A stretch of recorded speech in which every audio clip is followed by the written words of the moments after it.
I'm Logan Webb, and you're listening to TortureCast. You're listening to a podcast by and for fans of the three-time world champion, San Francisco Giants.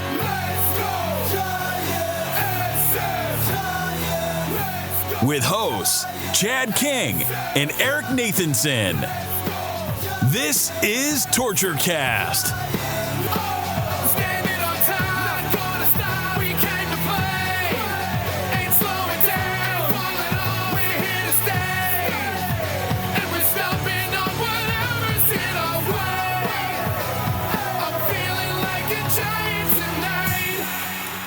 It's Monday, September 26, 2022, and this is episode 265 of the TortureCast, the podcast by and for fans of the San Francisco Giants. I'm your host, Chad King, and joining me today, we have a trio once again. The OG, Willie Dills, is back. How you doing, man? I'm good. Dealing with some annoyances, like I just told you guys before the show started. My car was hit by somebody upon moving back to San Francisco, so it is now in the shop for the next 2 weeks, so... I'm a bus-bound boy right now, which is not that bad. I took the bus back from Don's Auto Body on Bush Street, and it was kind of nice. I walked by a bunch of places on Van Ness I hadn't been by. Saw City Hall for the first time in a while. Took the J, grabbed the burrito. I was like, man, I really feel like a city boy again. So it's all right. It's a silver lining, right? I mean, exactly. You got good transportation in the city. I think what I might do packed. too is try to cover one more game before the season's over. Yeah, and take the bus down there and then walk down the waterfront, Embarcadero there. I haven't done that in years either. Get a tall boy or something like that, you know. Yeah, I'm trying to brown bag and take a nice walk. Get the brown bag. I'm trying to get one more game too, so we should definitely talk after the show about. All right, let's do it. Everything you're talking about sounds so delightful too, man. I'd love to have a daily. I love city living. You get to stroll. When I lived in Chicago, you get to stroll sometimes. You take stuff in, like you said. You almost went on your own little adventure there and stuff like that. And walking's good for your health. So exactly. Yeah, that'll help out. You don't do it in Texas, that's for sure. That is off the table in Texas. Everywhere's driving there, I'm sure. No, and I live in the suburbs, so if I'm out of a car, yeah, good luck. I got an Uber or something. There's no real public transportation around here. But that other voice you heard, of course, is Eric Nathanson. He's back as usual. How you doing, man?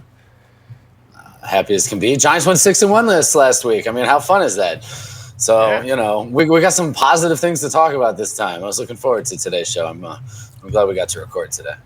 Yeah, you handled a lot of the Giants chatter written assignments this week. And one of the things that you were pointing out is, hey, they keep edging towards 500, something we didn't think was possible in last week's show. And lo and behold, because we said they got to go 12-4. And it was like, that's never going to happen. Well, they went 6-1 for the week. So that puts them at needing 6-3 for the last 9 games. And so, hey, it's in play. Win 2-3 series, they can do it. I mean, look, they got the same teams they just beat in sweeps on the road at home this week in the the Rockies and the Diamondbacks, and then we have that stupid Padres series coming up. Yeah, I was just gonna say we could beat up on those two teams again, but to do it is going to require us to have a decent series against the Padres, and I don't know about that. They're still going to be kind of fighting too, right? Like, aren't they still somewhat contentiously in the playoffs? Oh, yes. They're in. Milwaukee got hot. Milwaukee got hot, but, they were slightly ahead of Philadelphia. But, they definitely have not clinched anything yet. So they have a bad week, and they could slip out. Dodgers versus Pujols style things, where it's like we're just going to groove it down the middle because we have 107 wins again or whatever. They're going to actually be trying. It's going to be hard. Yeah, San Diego is 3 games clear of Milwaukee and a game and a half ahead of Philadelphia, who owns the final wild card spot. So that's 4.5 games. Yeah, and they're 3 ahead in the loss column. So, they could definitely blow it. But, Milwaukee had won 4 in a row. They just lost the other day. But, yeah, those last 3 games could mean something. Absolutely, if they haven't clinched yet. So if Milwaukee keeps pressure on them. And plus, it depends on your seeding. It's interesting, and we can talk about this later, but you're a wild card team, and you're like, well, I just want to make the playoffs, number one. But if there was a way to navigate man, the 6 seed's actually better than the 5 seed, or the 5 seed's better than the 6 seed, depending on who your opponent the Dodgers, is. Right? That's the way you want to play this. Yeah, you want to look at kind of like where the seeding ends up. But if you're the lowest seed, you're always going to face a number 1, right? So if you're Philly right now and you clinch number 6, even if you win that first round, you're playing LA, no doubt. And if you're San Diego, you're not necessarily playing LA, but you could be, of course, because if Atlanta wins, they're the 4 seed, you're the 5, you got to go play LA anyway. But Yep. Yeah, it's pretty cut and dry in the NL too. The loser of the National League East, be it the Mets or the Braves, is going to be that division winner that hosts a wild card game, and then they're fighting for they're going to be the non-division winner that hosts the wild card series. Atlanta is definitely going to be hosting San Diego or Philly for that series, so they have the built-in advantage. So you're right. Not only is the 6th seed on the road, then they have to face the Dodgers. That's a tough road to hoe for any 6th seed. I think Philly, Milwaukee, or the Padres, whoever ends up there, they're going to have a real tough time getting through that gauntlet, anyways. Yeah, for sure. And then St. Louis, of course, they're going to be the division winner that also has to host the game too. So that's kind of. It's one of those things, like you can't just win your division. You got to be in the top 2 to get that bye. So St. Louis is right there with them. My God, the Dodgers are at 106, the same amount of games they won last year. Exactly. Wow. Yeah. Isn't that crazy? Yeah, they were on pace. A couple games got for like 112. This is now 3 years in a row. The 106 are better. And I saw a stat that's the only time that's ever happened. I believe it. Yeah, that's just. What are you going to do? Frankly speaking, this is the best Dodger team I've seen in a long, long time. They've not beaten up on the Giants as consistently in any of the other years. We talked about that last week with just their record against the Dodgers this season. The Dodgers own the Giants, and it showed. They're just so stacked top to bottom. It's going to be tough when we get through to these playoff series. We got to hope that there is some fuckery so that the Dodgers can come back down. I can't say the German word, so I just went American. Yeah. I apologize. I think we have some interference right now. Do you hear that, Eric? No. Okay. I do. Yeah, it's quite loud. Oh. I think it might be coming from you, Eric, right when you muted. All right. Got it. If it was me, but I muted it and it still works. So. Yeah, no, it was Eric's line for some reason. Well, as he tries to fix that, we'll move on. And by the way, if Eric's still listening, we have Sergio, regular listener, on, and he's calling Eric the baby face. He's got the shave, man. He's got the fresh shave look. Wearing his Manscaped T-shirt. I hope you didn't use that on your face, by the way. I mean, you could. It's like it's your own body, it's okay but whatever. Too. I think it's okay. It's fine. Yeah. How you doing, Sergio? Thanks for joining us. Man, so they go. Oh nope, that's not good. All right, it sounds like you're unplugged. Yeah, it sounds like a loose connection somewhere, basically. All right, well, apologize for that, everyone. But let's talk about it. They swept 4 in Colorado, which of course is not an easy thing to do. Took 2 of 3 in Arizona, so they go 6-1 for the week, and it shows you that the Giants still are better than these 2 teams.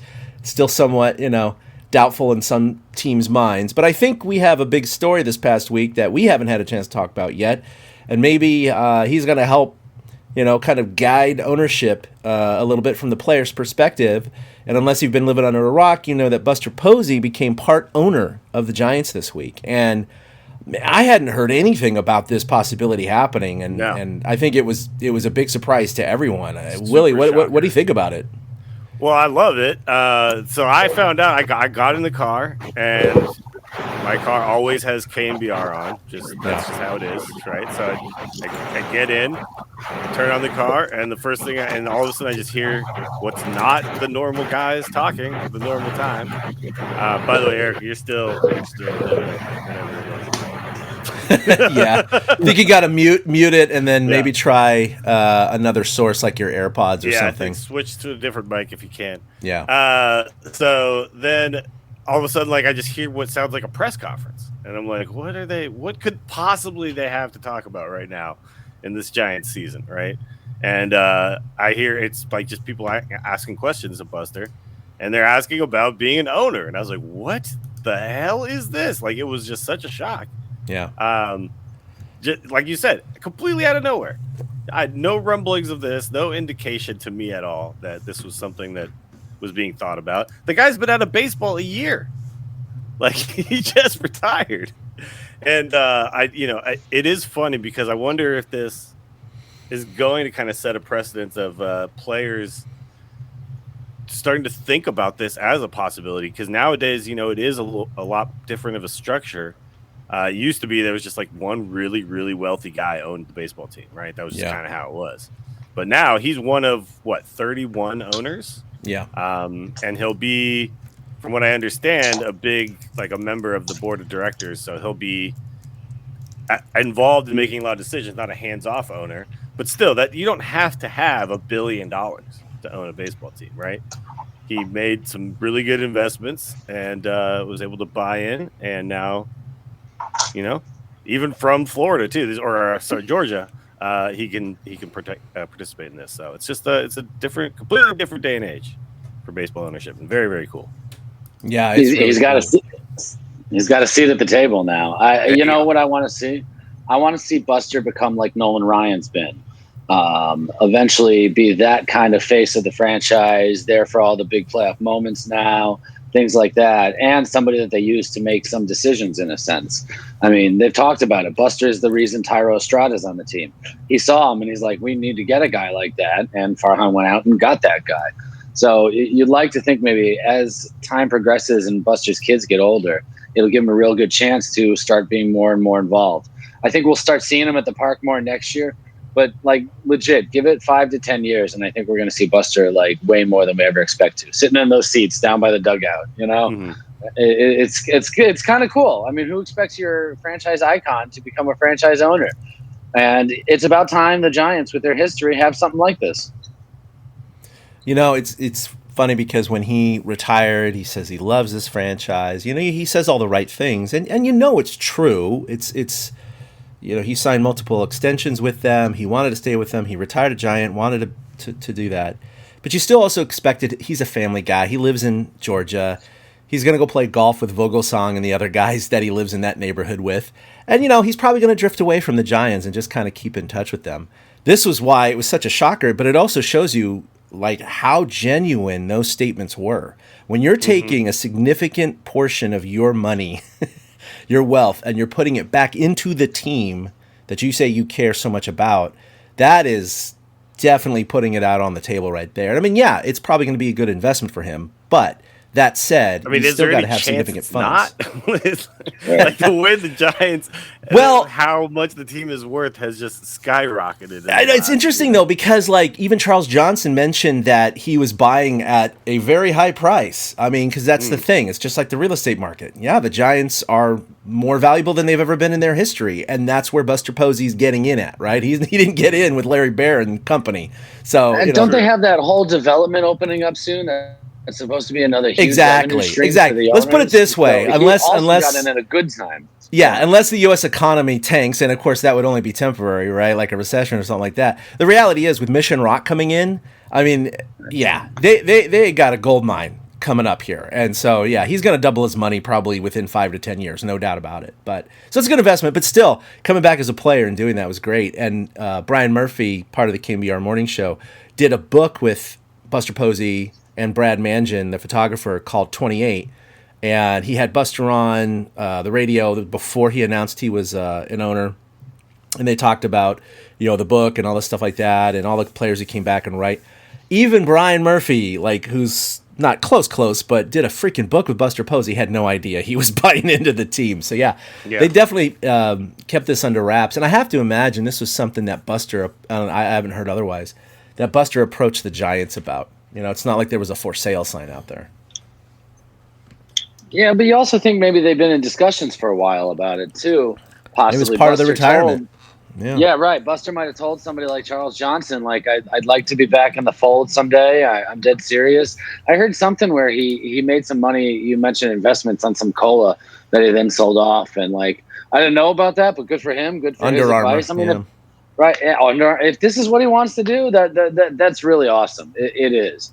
And Larry Baer, I mean, he's been the face of the franchise for a while, so maybe it's not bad to see somebody else become that in the next 5 or 10 years. Do you think we can see the really first owner player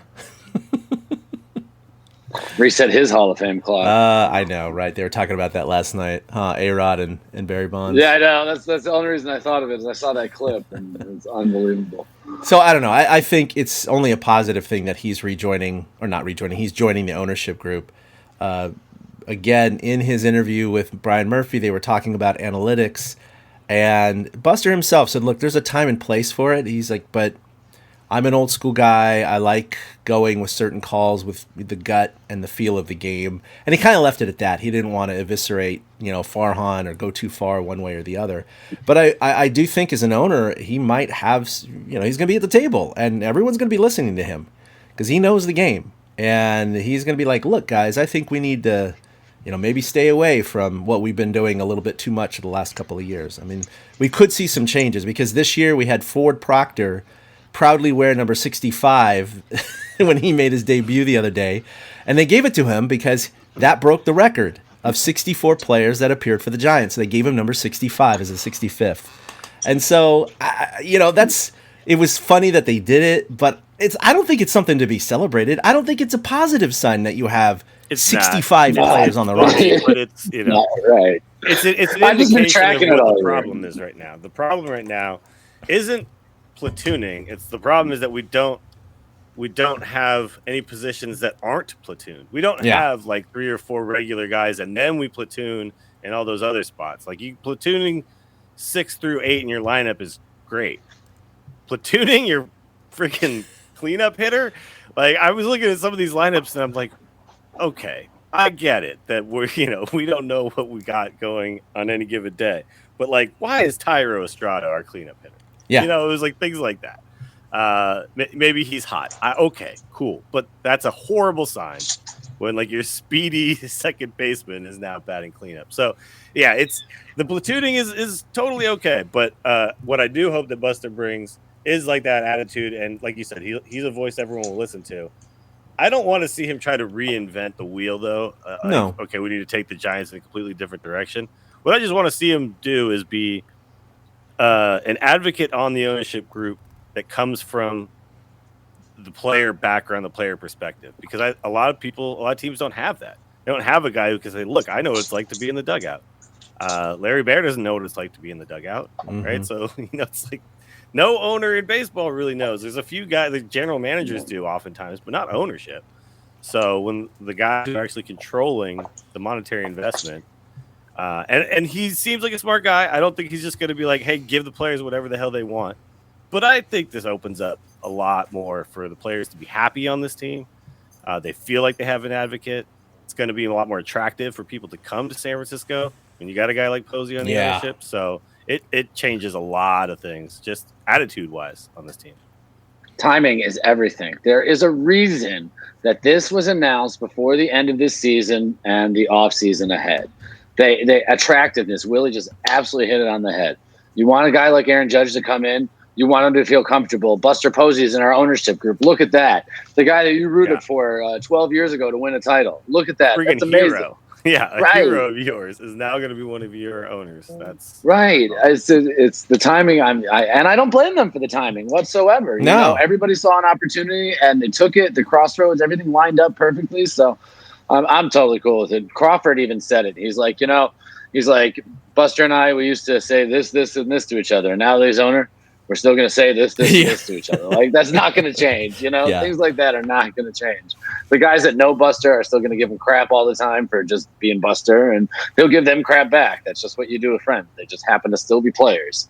I could see Crawford trying to get a stake in ownership too if he puts the money together. Who knows if he's been listening to financial advice from Posey or if all his money just gets spent on kids. I don't know. He's got 4 kids, so yeah, he doesn't have Buster does too. Public deals we know about, and like the same way that Under Armour thing was. But like, when Chad mentioned the soda thing, I had not heard about this at all. Like, this was not local news at all, and It is funny though, because it really speaks to, and this is not really a baseball related thing, but it really does speak to how money just begets money. Like, you get money somehow, It's like I spent my whole life learning how to play catcher real good. Now I'm a businessman. It's like, all right, makes sense to me. But look, couldn't have happened to a better guy. I mean, at least he's not the kid that got slap a better drafted. guy in the face.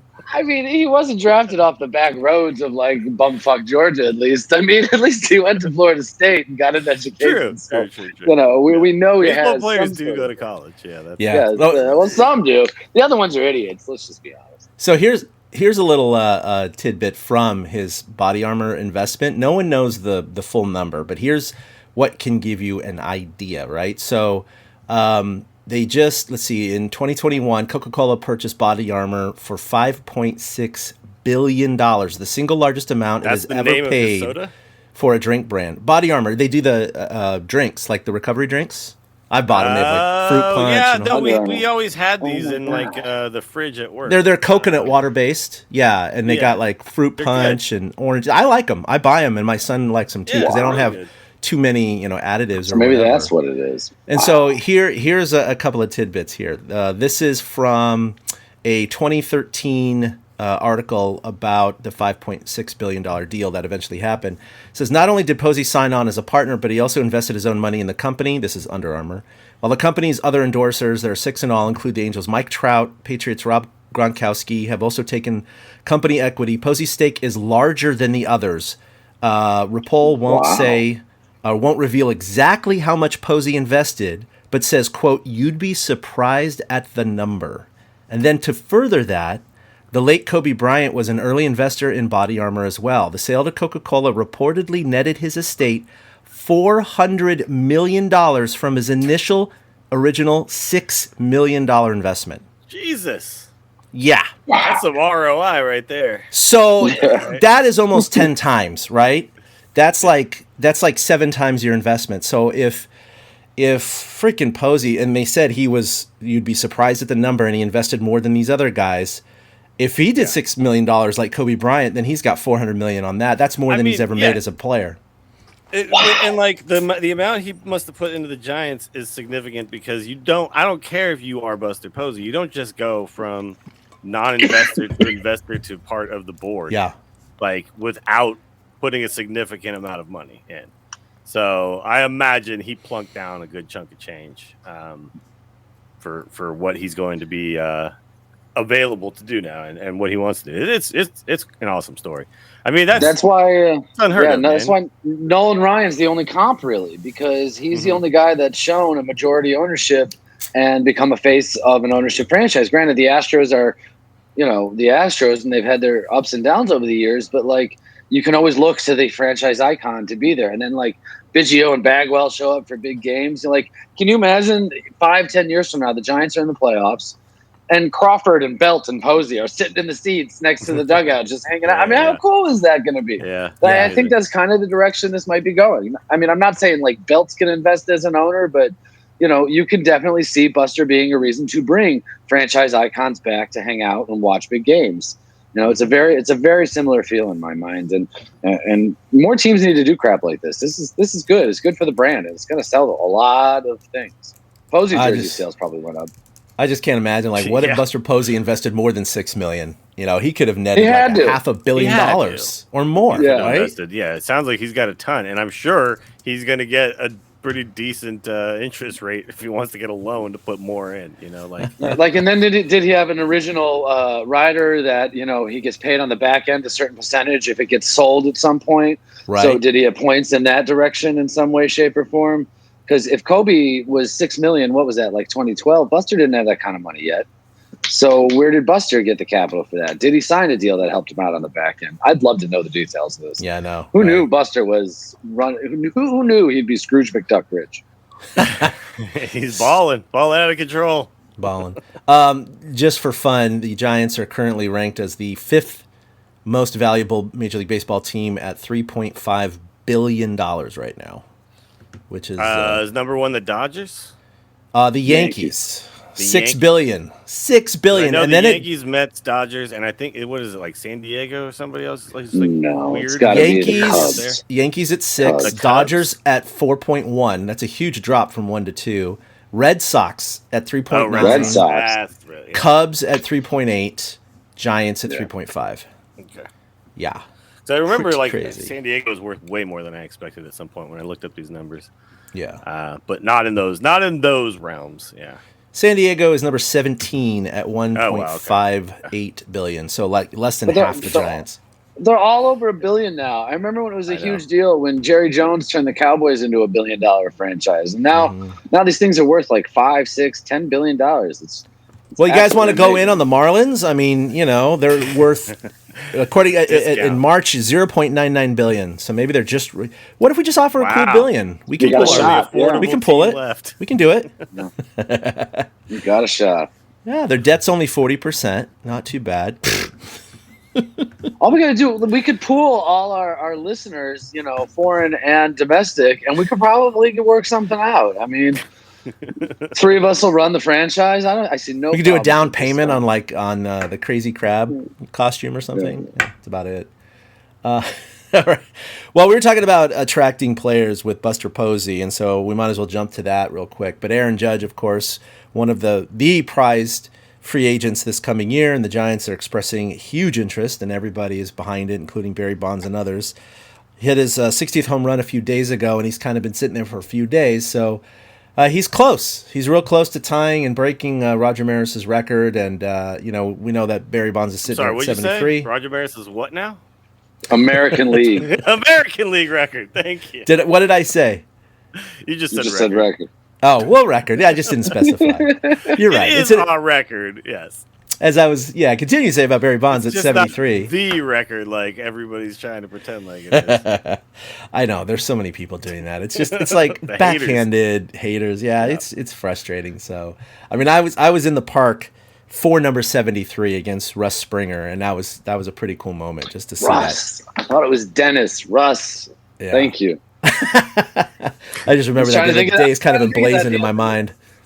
Yeah, I was trying to think of that the other day. I'm like, we always remember Chan-Ho Park giving up 71 and 72, but I was like, it's some Springer guy gave up 73. I'd never remember. Yeah. But yeah, no, I want to see him do it. But look, his market value is the highest it's ever been. So if he hits 60 or 63, it's not going to really change that much. But boy, is he gonna. He will be probably the most expensive free agent hitter of all time so far. I mean, are we going north of 40 million a year easily? Yeah. I'm actually, what's funny is everyone. So the other day, I'm watching the Yankees games. He hits a single and the crowd groans. And I'm like, yeah, get the triple crown. Dude, he baby, went let's 4 do for this. 4 in that one game without a home run. And everyone's like, oh. Yeah, but he's going for the it's triple like, crown. Dude, yeah, exactly. To me, that's something that's hitting 61. There's, like we said, the American League record. There's 3 guys over you, in my opinion. But triple crowns, man, those are very, very rare and hard to get, and you have to really put together a solid season. I like the fact that he's not just because if you're watching Pujols the other day, that dude was just straight lifting. That's all he was doing. Yeah. He was just back foot. I'm just going to pump these balls into the air and see what happens. Judge is just on the screws line drives at bat after at bat, and it'll go out eventually. I'm not worried about it. But Yep.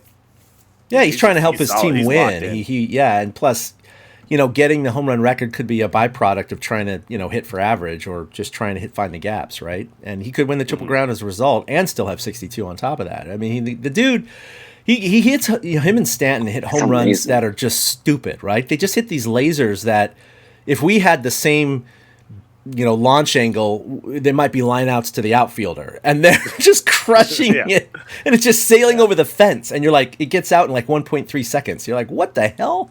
It's insane. It's impressive too because he's such a huge guy with a massive strike zone that you're like to hit for average like this. I mean, we all knew power, but to hit for average like this is incredible. He's got to cover so much damn territory, Being so tall. Baseball looks effortless to him right now. So Yeah. He's got those long arms. He gets them extended. So fun to watch. Of course, we know that he was a Giants fan growing up, but did you guys hear who his favorite player was and who he emulated? Rich Aurelia was his hero. That is correct. Richie. Rich Aurelia. Solid pick. He mimicked his stance, and he wore number 35 through high school, which is pretty cool. So one of those odd ones. I guess we didn't really even know about it till a couple of years ago, and he's all, huh, okay, well. In that era, Rich was as popular as any other Giant. Yeah. He was the man, freaky good. In 2001, he hit 35 bombs and over 100 RBI. I mean, think about that. A shortstop doing that today. I mean, it's just. And he felt like an everyman too, right? Like he felt like a guy who just put in the work and then turned himself into a solid major league player. Yeah. So it was really, really cool to watch him excel. And at the time, it was like, obviously he was there doing some teams that were very, very good. But we as Giants fans we hadn't won 3 in 5 years at that point. No. So we were rooting for anybody. We're like, any bright spot, that was good. That was awesome. So, but still, you look at those numbers. He was the shortstop on a team putting up those numbers of guys putting up numbers that were similar to that. When you shake it out with like Galarraga and Bonds and Grissom and Alou and stuff like that over those years, man, those teams should have won. They really should have put together one of those. 2000, they could have put it together. 03, I thought they had a good chance to put it together. And I can see why. I loved Richie. I saw Rich hit a grand slam in Chicago at Comiskey Park against the White Sox in 03. And so I've kind of man crushed on him since then. I knew he was he's from the East Coast. He's a New York guy. Right. And so my dad being a New York guy, it was always like, I like the New York guys. That's why Panic was such a thing too. Mm-hmm. So I always attracted to Richie. So hopefully Judge, hey, Richie really is a studio analyst. Aaron, don't you want to see him 30 times a year? Come on, man. Yeah, come on, games. Buster Posey's a part owner. Yeah. Right. Yeah. Every day. Aaron, if you want to, you can talk to Richie every day. So come on over. No big deal. We'll give you 35. No problem. You can wear that again. I'm like, dude, back up the truck. It's, you know what I mean? Like, I agree. Yeah. There's not going to be an opportunity like this for a long, long time. They've missed out on so many other guys, and they're always in the mix, but never the bride. And so it's like, okay, you finally got to, like you said, back up the truck, and it's going to hurt, but I think it's going to be worth it because you're going to get a lot of it back. It'll hurt in 7 years. Well, right. Yeah. It's always the back end. I don't care about 7 years from now. I know. It's always the back end. It's rough. Rich Aureli, of course, owns some restaurants and a winery up in Sonoma. Did you know that who he's a co-owner with for this winery in Sonoma? Buster Albert Pujols? No. Dave Roberts. Oh, wow. Oh. Yeah. Now, I don't know the relationship, but I have to imagine maybe they formed a friendship when Dave Roberts was on the team for that year or something. I don't know, or if it was through something else. But yeah, they're still really good friends, and they own this winery together. So it's kind of interesting, They're rivals, but friends at the same time. But I kind of like seeing that, It's kind of like, you look at the Dave Dodgers, and we hate guy. the team, but Dave Roberts is a nice guy. Freddie Freeman, Mookie Betts, right? These are Clayton Kershaw. These are nice human beings. Yeah. It just sucks to see him. The kind of guy who will cheer when another team, a guy on another team hits a home run. So yeah, well, there you go. He did it with Pujols. That's right. Yeah. What's not to love about that guy? Yeah, I was going to say, to be fair, he was the fourth guy in the history of baseball with 700 home runs. I mean, that's a hell of a achievement. But it was still just hilarious. They cut the opposing man, and he's all, oh yeah, yeah, he's cheering like everybody else. It's like, yeah, you're supposed to not show that. You're supposed to pretend like you were cheering. It was that way in '98 when McGuire broke, I was going to say, true. The record. You saw who the hell was it? Oh my God, what was his name? Jim Riggleman in the Cubs dugout cheering for McGuire breaking the record, and then Sosa went and did it anyways. Pujols, though, I mean, what an amazing accomplishment.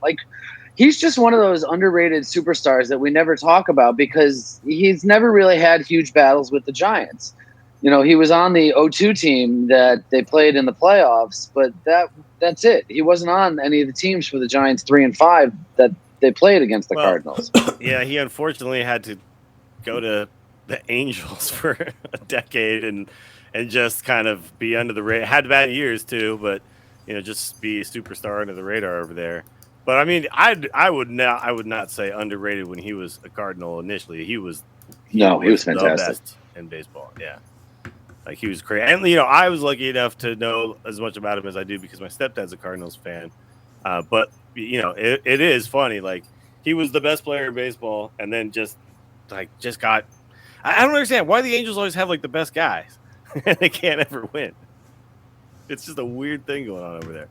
But no, I mean now he's having to his help with your moments. VA home loan And, benefit. You know, we know you think protecting about your like money is longevity important, and like, so I we'll can't show believe you he the played one full more year. picture Some of people were costs saying going at the in beginning. and where you can But save. now it all just makes sense. Helping your hard-earned money go. Well, I mean, we weren't sure if he was going to get there to the 700. You know, it's something that like Willie, like my whole life, I remember growing up, and I'd always hear about 660, and Willie has the third most home runs all time. 660. He's got the third. What is he, like number 6 on the list now? Like it's just kind of weird. You know, it feels harder for me to make the case that Willie is the best player ever in baseball. The more he drops down like certain lists.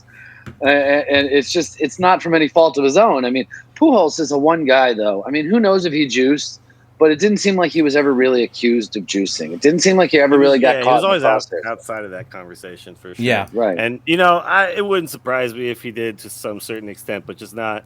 I doubt he's the kind of guy who's like the problem with Bonds was that he like bulked up so much. It was so obviously a different player, right? Right. That's why he became kind of the face of it. There's a lot of guys who did and just used it just to recover faster, get a little stronger in the off season, that kind of thing, but didn't like take it to the next level.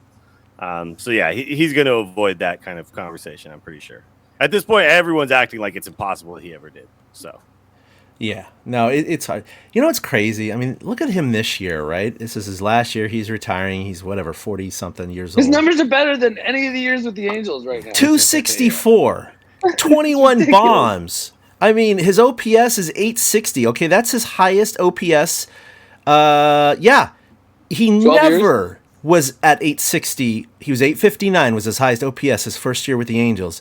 His last OPS of over 860 was 2011 with the Cardinals at 906, right? I mean, this dude is just like the ageless wonder this year. I don't know what happened, but he crossed 700 now. So, and he's got he's got a lot to catch Barry Bonds. So he's not going to come out of retirement and play 2 or 3 more seasons to catch Bonds. But if he stayed with the Cardinals in the first place, he'd probably be hitting 800 by now. I mean, it's ridiculous. It could be. You're looking at the page right now. It's night and day between St. Louis and Anaheim or whatever you want to call it now. Like his stuff just dropped. He lost like a third of his production all of a sudden. It's just amazing to think about it. And still getting to 700. If he doesn't get to 700, do you think if he didn't do it this season, do you think he comes back? Oh, what if he was sitting at 699? No matter what. Yeah. No. I mean, didn't McGriff end up at like 399 and he didn't come back to try to hit his 400th? So something. Yeah, but that's a different number than 700. You know, that's that's true. I don't know. I can see Pujols not wanting to go back on his word. You know, he's that kind of guy. Yeah.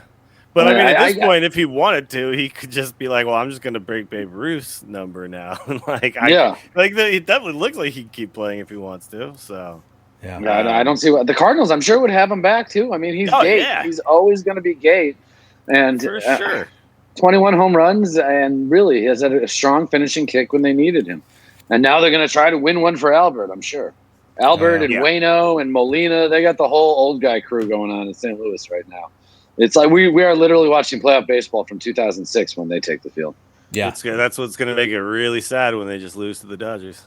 So, oh God, I hope not. Oh, Dodgers got to go out in the first round. Well, technically, there's no way the Dodgers are losing in the first round. They're getting 5 days off at least. I mean, no. Yeah, we're going to see them. We're going to see them in the LCS or the World the World Series. They are definitely making it that far this year. Oh well. All right. Well, we're going to all be Yankee or Astro fans. Yeah. We got the World Baseball. I'm rooting for Dusty Baker and Dubon. I'm just going to say it right now. You forever giant Dubon already? Forever giant Dusty. I know. Yeah, but I mean, once it's playoff time, I got to take those guys. Yeah, I mean, there's not a whole lot of players left from the whole cheating scandal. There are some. So for me, it's still kind of hard. Like, I love Dusty. You're right. I do want him to get a ring. I just wish it was with another team. You know what I mean? I don't like. I like the fact that he came in and said, "Yeah, I'll take this crap pile," and not of talent, but of controversy. Yes. Yeah, the situation. It's a crap load of talent. Yeah, it's a crap load of talent. He still was getting handed with. But yeah, but I respect him coming in, taking that, and being a spokesperson for the team. And here they are. They've won over 100 games, right? And so pretty amazing. So they're Go a damn Blue good team. Jays! All from my boy Chris. Go Blue Jays! Oh, yeah. I think Sergio didn't like that going for the Astros thing. I'm interpreting. No, he hates the Astros. Go Blue Jays! Oh no, he doesn't hate them. He likes Mauricio, obviously. Yeah, but, he's got his boys on the team. Right, but Sergio's Canadian, so I thought he rooted for the Blue Jays as well. So that would have to be a conundrum. But we'll find out Sergio's thoughts on that when it happens in October. Yeah, no kidding.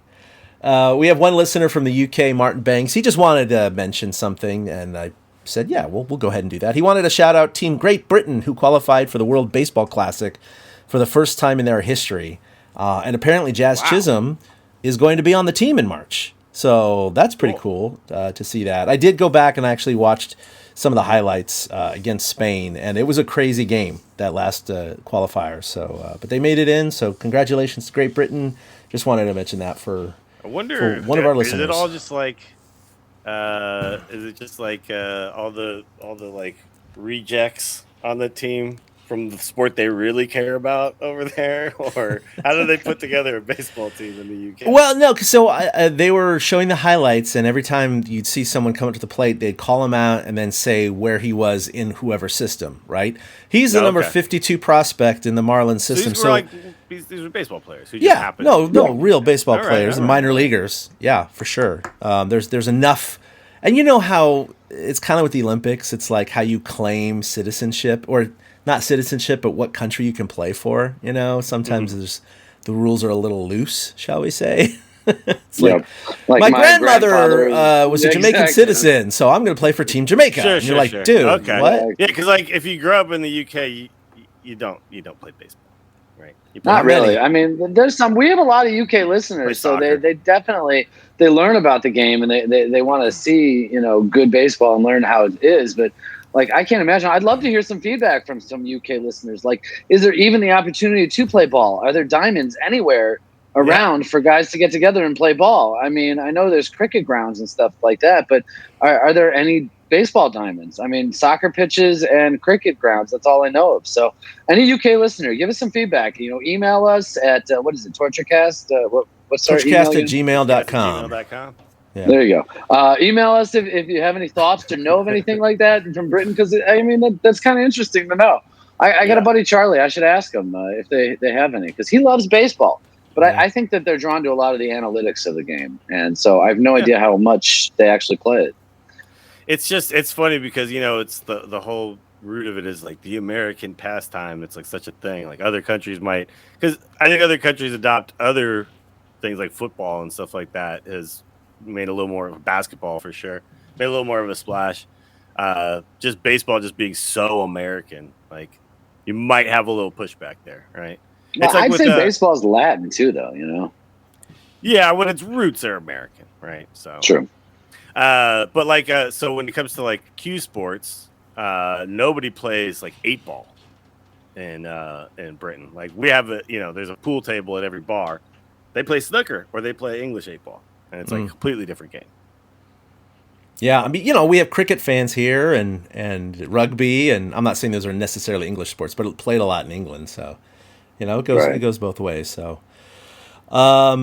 let's see what I was going to say here. Oh yeah, so World Baseball Classic is going to be in March, and we'll talk about it when that comes up. But thanks for sending that in, Martin. Let's talk about who's hot. I'd say hitters overall. Of course, they were in Colorado for 4, so that always helps. But 7 players. Yeah. 7 players were over 300 for the week. And I was like, wait, what? And as a team, they hit 274. So, we'll take that. I don't care if it's artificially inflated from mile high air. They won all 4 games. I mean, Chris Bryant hit 0 home runs in Colorado this year. So, bravo. By the way, we should mention that they shut him down. He's done. Yeah, for the year. Yeah, boy, talk about dodging a bullet, right? Right?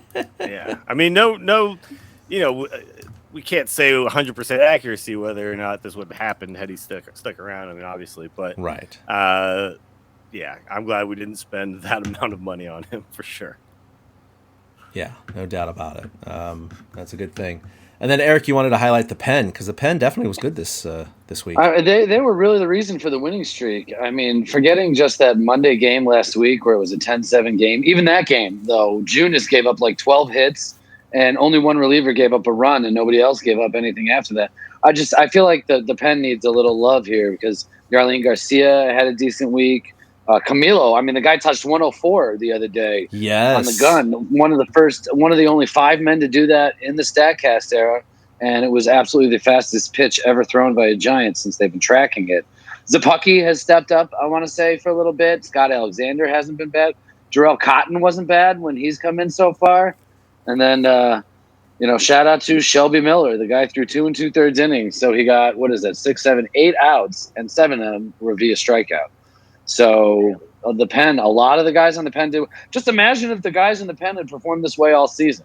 Yeah, we'd be talking about a team. Seriously, this is the link. Yeah. We'd be talking about a team because the starting pitching has been fine. It's really just come down to the bullpen and the offense like having incredible lapses here and there, but it's really been the pen that's let the team down. Yeah, and there was 2 bullpen games this week because Wood shut down for the rest of the year. Disco's gone. Junis, like I said, gave up a ton of hits the other day, so they're going to keep rotating with pen games. And I get that Jelly goes a few innings, so he's like a starter, but it's still considered a pen game. And even Jelly, when he got hit around a little bit, seemed okay when he bounced back. Not great, but okay. So just shout out to the pen. I've been crapping on them all year, at least since May, so they had a good week. Good for them. I mean, that's the only way to win 6 out of 7 in Arizona and Colorado. I thought it was interesting when Logan Webb had the no-hitter going in Colorado, and a lot of people knew that. Well, we all knew that Rodon and Webb are on, kind of a pitch count right now as they wrap up the season, just to make sure they're not hurt and they go into the offseason healthy because they're not really playing for anything right now. But Gabe was sitting there going, "God damn it, Rockies, just get a base hit so I could pull this guy." I want to pull this guy. Yep. Yeah. And sure enough, base hit in the 6th. He's like, "You're out!" Like right away, 66 pitches. Well, if he really wants to, piss off all of sports talk radio, he could just pull him while he's pitching a no-hitter anyway. I'll let Dave Roberts. Dave Roberts, Kershaw. Yeah, but the Dodgers have a better reason to do it. Although Logan, they talked about it before the game. Apparently, Logan and Gabe talked about this before the game. And a couple of guys jokingly, including his father, jokingly said to him, "Well, what if you're throwing a no-hitter?" And Logan's response was, "It's Coors. Come on. That's not going to happen." Come on. So even Logan was like, "Yeah, there's no way I'm going to throw a no-hitter." And then he went out and threw 5 no-hit innings, whatever it was. Right? He's a stud, though. I mean, seriously, look at the top of the. Imagine if Rodon comes back. I don't think it'll happen. But Alex Cobb has shown himself to be really, really good and serviceable. Rodon might go, this doesn't seem like such a bad place after all. I had my best season here. Right? I mean, he's leading the NL in strikeouts right now. Yeah. Is he really? A lot of dominoes fall, I think, if Aaron Judge signs, right? So yeah, he was a few up on Burns, unless Burns has pitched since the last time Rodon pitched. He's probably still in the lead. But I agree with you, Willie. Any Judge, like Buster could be that first domino in all of this that we talked about. Mm-hmm. If Judge comes, it could attract other players. You hope it's something that's over by Thanksgiving, doesn't drag till like January, February. I as bad as this whole season has felt, as we kind of come to the end of it, a lot of good things are happening to a very bad baseball team, right? So, and when you start to look at like the skeleton, the bones that we have, you start thinking about, well, we've got a closer already locked into place. That's a big piece that a lot of teams don't have. Yep. Starting rotation, most of it pretty set and performed well, so you don't really have many question marks there. You just need to fill a couple of holes. When you're talking about the rest of the lineup, lots of holes, but lots of money and lots of people coming off the books. So money moves can happen, right? So if you make one big move, suddenly another big move becomes very, very possible. And I look around the rest of the baseball and I see a lot of teams going, well, we want to pick up this guy, and yes, we're going to spend a lot of money, but they already have those guys in place. You know what I mean? Like, they're not necessarily going to go out and grab 3 big acquisitions. The Giants might. That might be the time. This might be the time for it. Yeah. Yeah, well, when you have Farhan finally saying, "Yeah, we're not against basically spending a lot of money on people." So, I mean, I know his the purse strings are untied by ownership, not Farhan, but yeah. Farhan well, I mean, the owner said it.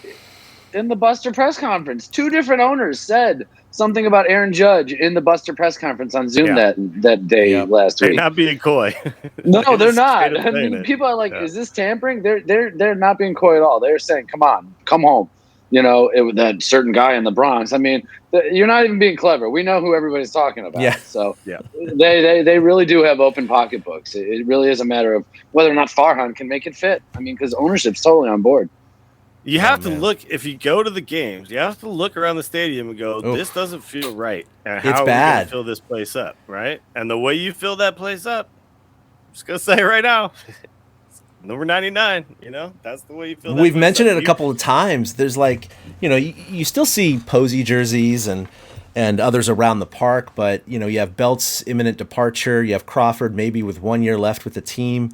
There's not a star on this team. There's not that guy that you go out and buy the jersey of, you know, especially not only because they don't have any superstars, but you don't know how long these guys are going to be around. No one signed through past 2024, and that's only 2 players, Wilmer Flores and Disco, you know, are the only 2 players signed through 2024. So, like, I wouldn't know what jersey. I'd just get a custom jersey with my name on it at this point, like, or an old school one, right? Get a I get jersey Duvall or something. at this point. That's who I get. But Get a Duvall, then he breaks down. Duvall or in Logan Webb. Those are April. Duvall's a good one. Yeah, 62. Yeah, Webb's a good one too. Webb's a good one too. But 75 and 62. I mean, these numbers. What happened to 24 and 25? My goodness. yeah. Give me a good old-fashioned 18. Well, hopefully the Giants keep retiring more numbers coming up soon. You know, Buster Posey's going. You know, so yeah, somebody put that on the subreddit that if we do the math, like we'll have to start having triple-digit numbers in like 2032 or something like that. Let me get you guys' opinion on this, and chat can weigh in as well, because this is something I've done, and somebody pointed out to me that they thought it was strange, and it never even occurred to me that this was weird, because I just was like, this is awesome. I got a jersey with number 24 on the back of it. He's my favorite player. And then I put Dills on the back of it. My nickname. Do you think that's weird to do? Or do you think I have to put Mays on the back of that jersey? No, I've got 3 jerseys I'm looking at right now. I have number 22. The ones behind me, well, that's a new one there. I bought that in 2000. But I have 2 other originals I bought in the late 80s. They're the original, you know, Rawlings I bought when I was a teenager with number 22 for Will Clark, and I put my last name on it. So okay, so Chad, you're in the same camp. You do it too. All right, I do it too. To me, it's like you might have retired it from players, but you retire a fan from wearing his jersey. I'm supporting him, and I'm also repping the fact that this is my jersey. I want to wear it. Yeah. While I don't agree with either of your decision to do it, I will fight to the death for that right. Because I you wouldn't do it yourself, is what you're saying. I would never in a million years do that. But I would never tell anybody else how to fan. You know, I don't gatekeep. You know what I mean? It's not up to me. That's a good strategy. That's a good healthy I don't attitude. care how to do their thing. Yeah. I don't care. But it's not something I'd ever do, because, like, for me, it's just this. Obviously, it's just me. But if I'm wearing number 24, it's a reason. I'm honoring that dude. If I'm wearing 25, it's a reason. I'm honoring that dude. And it's not me who made that number famous. So I just can't imagine ever putting Nathanson on the back. I mean, you guys, between Dills and Kane, you got these, like, nice, quick, short things. Yeah. And I've got 4 Nathanson. or 5 letters. Yeah. Right. You know, and here I am with 9. I think that's it. You think I know that. But so I am not in that camp. I would never do it, never in my life. And I've worn a lot of 24 jerseys over the years, but no, I'd never even put my own. Do you prefer the no name on the back at all? Just the number? Yes, I do. Well, I was going to say, prefer so just the number. for 21 years, they actually made it really, really easy. And there was no controversy because you just got a number, right? So, and that's what I did. I have like 2 Giants jerseys from that era. Now, my favorite note, so this is the funny thing. I didn't get Will Clark then because Clark wasn't playing for them, and I have the Clark jerseys already from back in the day. I didn't get a Barry Bonds or anything like that. I like number 21. I was wearing that in college and playing amateur ball. So I got 21 on the back, but that also happened to be Jeff Kent's number. And so during that era, when I bought this one here in 2000, and so people were like, "Oh, Jeff Kent fan." I'm like, well, no, I like Jeff Kent, but that's not what the jersey's for. Dislike him. Yeah. But there, you have to explain it. You know what I mean? Yeah. Like, to me, that seems too complicated. You look at me wearing a Mays jersey with the 24 on it, like, oh, I get it. That guy loves Willie. You know what I mean? Like, Yeah. There was always a funny thing if you got a 22 with Clark on the back that people had to ask if that was Will Clark or Jack Clark. That was there was a time. Oh, good Absolutely, because they both wore the same number. Exactly. Yeah. That's a good. I like your healthy attitude, Eric. You're not like one of those man babies who basically come down on sports media where they're like, if you're wearing a jersey to a game, you're a man child. And I'm like, what? Who cares? Oh, You're yeah. a fan. People like, don't even think that you should wear a jersey, period. Like, Yeah. what the hell are you talking about? Yeah, Like, they that's wanna for put the that players blower on the on. field and children, and that's We it. should all wear suits and ties when we go to the baseball game. That's what. I It's am- funny because they say like, you're not playing on the field. Why are you wearing their jersey? When I go to see someone, I'm not wearing a sequined outfit for this rock star. I don't wear a It's like, Tom what? Cruise shirt to go see Top Gun movies. Why Yeah. are you wearing a Giants jersey? I don't dress in a flight suit to go. No, you have to have that. I don't care. Wear what you want to wear. Don't wear anything at all. As long as you're watching the game and enjoying baseball, that's all I care about. That's all I've ever cared about. Baseball. Not meant to be like just in general with people's favorite things. Stuff is supposed to be shared, and a part of joy is sharing in that joy and seeing joy on other people's faces. So, why the hell do you want to gatekeep about your fandom? When we had this discussion last week about Dodger stuff getting sold at Giants games, it's the same mentality for me. Like, who cares? It's baseball memorabilia being sold at a baseball game. There's gonna be Dodgers fans there, right? Right. They made a whole Seinfeld episode about how Elaine was asked to take off an Oriole hat at the Yankee game. She's like, I'm at a baseball game. It's a baseball cap. And that's just how I feel. Who cares? I'm with I don't you. care. As long as you just want to enjoy yourself, I don't care. You guys can put every name on the back of the jersey if you want. It doesn't matter to me. Oh, that's Love awesome. I like the esoteric jerseys, and there's some people who call it out, like Batting Stance Guy and Cespedes Barbecue and stuff like that, where it'll be like, some random player from 1983 that had 4 at-bats for a team, and they'll get that player.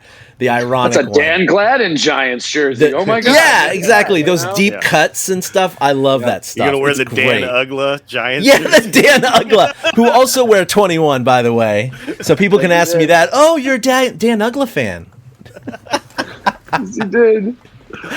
Yeah, that'd be good cuts. Actually, this year will be very, very easy. I think next year, no, I got to wait about 3 years. I'm going to buy a Ford Proctor jersey, number 65. Nice. See if people remember that. 65 was a good year for the Ford Proctor. It really helped shape their visibility of the American car landscape. I thought it was a 65 Ford Proctor. Proctor. Right. They were rolling those new Ford Proctors off the line back in 65. This is when you could get a house for $200. Life was amazing back then. I loved a good Ford Proctor. You could drive it coast to coast. It's funny, like that. His name, I had somebody say like it was a cool baseball name, and I was like, I don't agree. No, I don't think so. Because there's a lot of like weird ass names in baseball, right? But this one doesn't. This is not like Manny Mota, right? This It's like a car butt doctor. Yeah. Yeah. I'm a car butt doctor. That's my name. No. Well, it could also be Rich Hill and get nicknamed Dick Mountain. But that's classic. I know, I love A it. good baseball name isn't just weird. It's also like there's just something about it, right? It's not just that it's weird. Mm-hmm. Yep. Yeah. Buster Posey. That's a baseball name. That is a baseball name. It really is. Yeah. Gerald wouldn't have worked out as well. Nope. Demp might have worked though. Demp is what his dad gets called, and so Demp might have worked out. But Demp Posey doesn't roll off the tongue like Buster Posey. Yeah, that sounds. It sounds like you got something that you need to get looked into. I got a Demp Posey. What is that on your face? Right under my armpit. It's weird. Demp Posey. I've had this Demp Posey for the last 3 weeks, doctor. When you're going to your Ford proctologist. Wait, I have a Demp Posey. Ford proctologist. He's checking out your muffler region. Hi, all.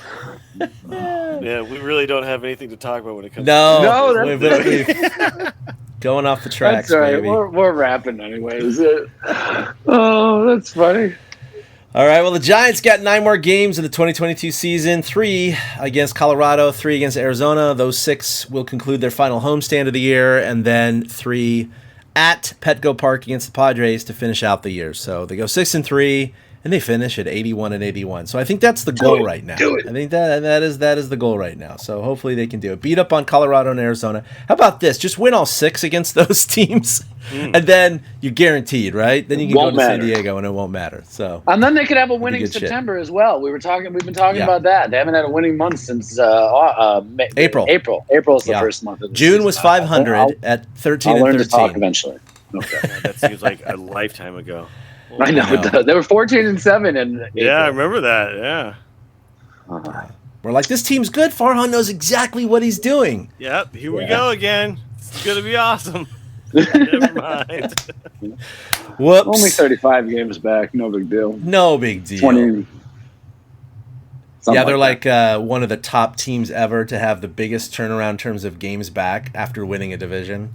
They're like number 1. Yeah, we should look into those numbers for our season wrapping episode. I don't know if we're going to record next Monday or wait until the season ends, but that could be some of the stuff we look at. We're going to look at some of our, what we took good from the season and what we took bad from the season. I bet those are some of the numbers we could really get into.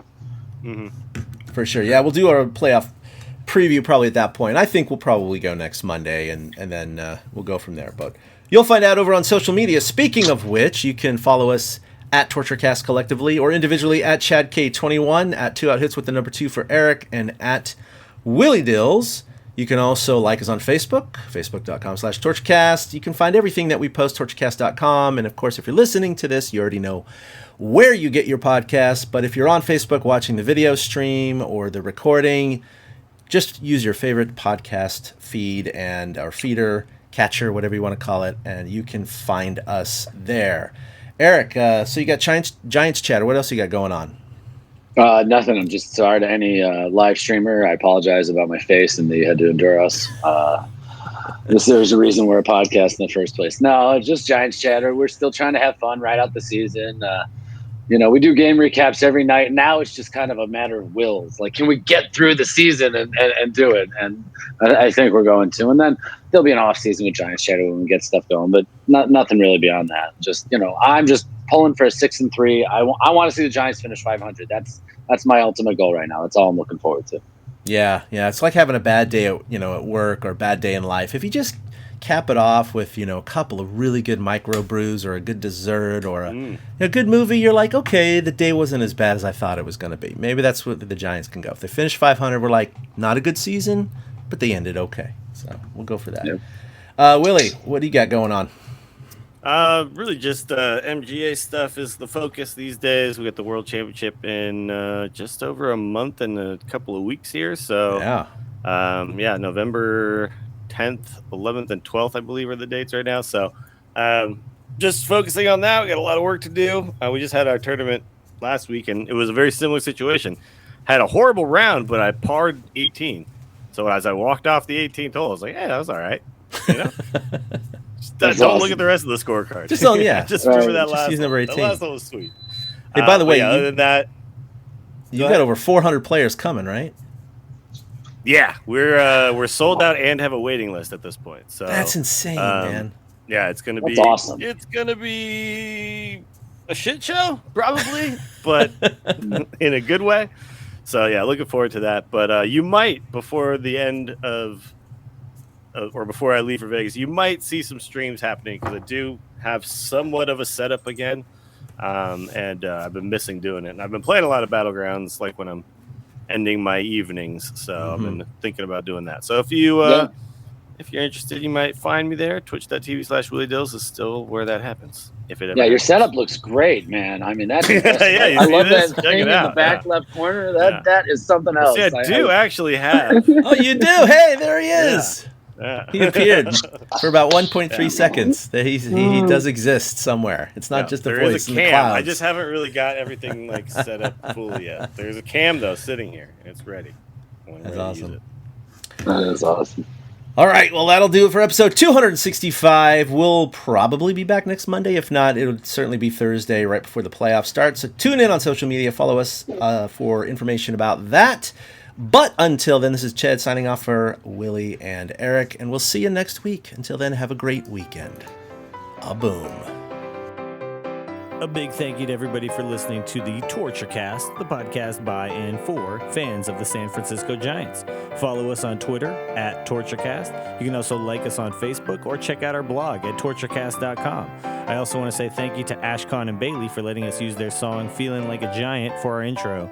For Ben Lee and Chad King, my name is Willie Dills saying, we'll see you next time.